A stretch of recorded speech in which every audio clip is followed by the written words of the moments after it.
In the quaint town of Whistlewood, where the streets meandered like playful streams and the houses wore hats of thatched roofs, there lived 3 Miller brothers, Tom, Tim, and Tiny.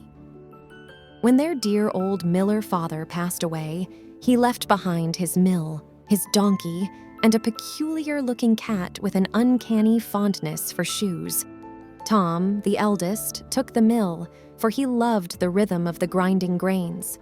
Tim, with dreams of traveling, took the donkey to carry his packs. This left Tiny, the youngest and dreamiest of the 3, with the cat. Tiny, always lost in his world of stories, didn't mind one bit. After all, he thought, every storyteller needs a peculiar companion. One morning, as Tiny was mending his own pair of shoes, the cat, with twinkling green eyes, meowed a request. Might I have a pair of those shiny boots I've seen in Mr. Cobbler's shop window? Tiny chuckled. Boots for a cat? Whatever for? But seeing the cat's earnest expression, Tiny thought, why not? And so, using the last of his coins, Tiny bought the cat the shiniest pair of boots. The next day, as the sun began its ascent, painting the sky in shades of amber, the cat, looking dapper in his new boots, approached Tiny with a plan. Master Tiny, with these boots, I feel faster, smarter, and full of zest. Entrust me with a sack and your old coat, and I promise to change our fortunes. Curious and intrigued, Tiny handed over what the cat requested, and off the feline went, swishing his tail and tapping his shiny boots. In a nearby forest clearing, the cat, with great theatrics, laid out a trap using the sack.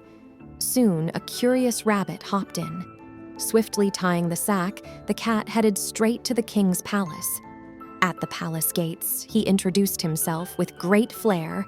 I am Whiskers, the messenger of the Marquis of Carabas, and I bring a gift for our beloved king. The king, a jolly round man with a penchant for rabbit, was delighted with the gift. Please convey my warmest regards to the Marquis of Carabas, he said, rewarding Whiskers with a bag of gold coins. Whiskers, however, had bigger plans. Over the next few days, with his wit and shiny boots aiding him, he presented the king with a series of gifts, from plump birds to shimmering fish, all supposedly from the Marquis of Carabas. Now, the king was not only a lover of good food, but also of intriguing company. I must meet this generous Marquis, he declared one day. Seizing the opportunity, Whiskers nodded. Of course, your majesty. The Marquis would be honored. However, I must inform you of a slight problem. And what would that be? Inquired the king. Whiskers sighed dramatically. Alas, while the Marquis's lands are vast and rich, he has no carriage. It was stolen by a band of rogue trolls. The king, eager to meet his mysterious benefactor, offered, Fear not. Tomorrow, I shall take my own carriage to fetch the Marquis. Whiskers bowed gratefully. Your kindness knows no bounds, your majesty. The next part of Whiskers' plan required swiftness. He sprinted to the riverside, where he found some washerwomen cleaning clothes. Hear ye. He declared loudly. When the king's carriage passes by, if asked, you must say that these lands belong to the Marquis of Carabas. The washerwomen, alarmed and having witnessed the determination in the cat with the boots, nodded in agreement. Further ahead, Whiskers approached a group of farmers. Using a mix of charm, wit, and a touch of mischief, he convinced them too to acknowledge the fictitious Marquis's ownership. Finally, Whiskers arrived at a grand castle that belonged to a wicked ogre. The ogre was known to shapeshift and was feared by all.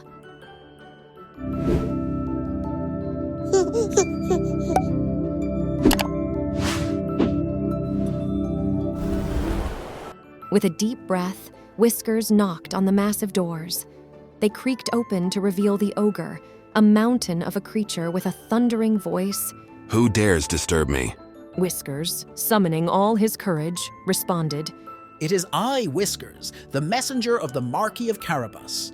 I've heard tales of your legendary shape-shifting abilities and have come to witness them myself. The ogre, always proud and slightly vain, smirked, Very well, watch closely. and so, with a puff and a roar, the ogre transformed. First into a ferocious lion, then a slithering snake, and finally, at Whiskers' cheeky suggestion, a tiny mouse. Quick as lightning, Whiskers pounced, and the ogre mouse was trapped under his shiny boot. Just then, the king's carriage approached the castle, and Whiskers had to think on his feet. Whiskers rushed to the gates, greeting the king with a flamboyant bow. Your Majesty, welcome to the grand castle of the Marquis of Carabas. The king, impressed by the towering turrets and the vast meadows, looked around eagerly. And where is this Marquis? I am quite eager to meet him.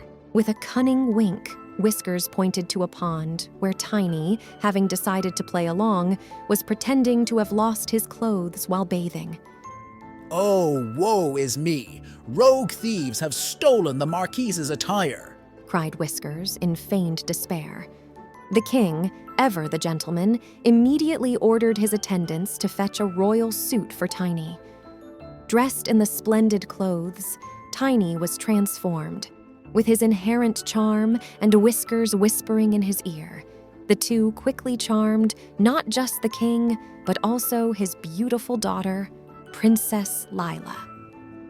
As they toured the castle, Whiskers, with a dramatic flair, narrated the tale of how he'd vanquished the evil ogre to protect the Marquise's lands. The king, already fond of the Marquise for his generous gifts, and now further impressed by the tales of bravery, whispered a proposal into Tiny's ear. With a twinkle in his eye and the sweet Princess Lila's hand in his own, Tiny nodded in agreement. That evening, under a canopy of stars, the entire town of Whistlewood gathered for the grandest celebration they'd ever seen. Tiny, the Marquis of Carabas, married the beautiful Princess Lila, uniting the lands and hearts of all. As the newlyweds danced, Whiskers, with his shiny boots, took center stage, regaling the crowd with tales of their adventures, adding a sprinkle of mischief and a dash of imagination. The Miller brothers reunited, with Tom and Tim both astounded and amused at the turn of events. Tom's mill flourished with the royal patronage, while Tim, with tales of the legendary Puss in Boots, became the most sought-after storyteller in neighboring lands. But the real hero, the cat with an uncanny fondness for shoes, was forever immortalized in the annals of Whistlewood history. And while many tales were spun in the years to come, none were as enchanting or as endearing as that of Whiskers, the Puss in Boots.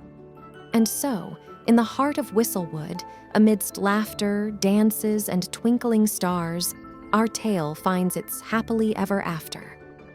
But as any good storyteller knows, every ending is but the beginning of another adventure. And Whiskers, with his shiny boots, was always ready for the next one. The end.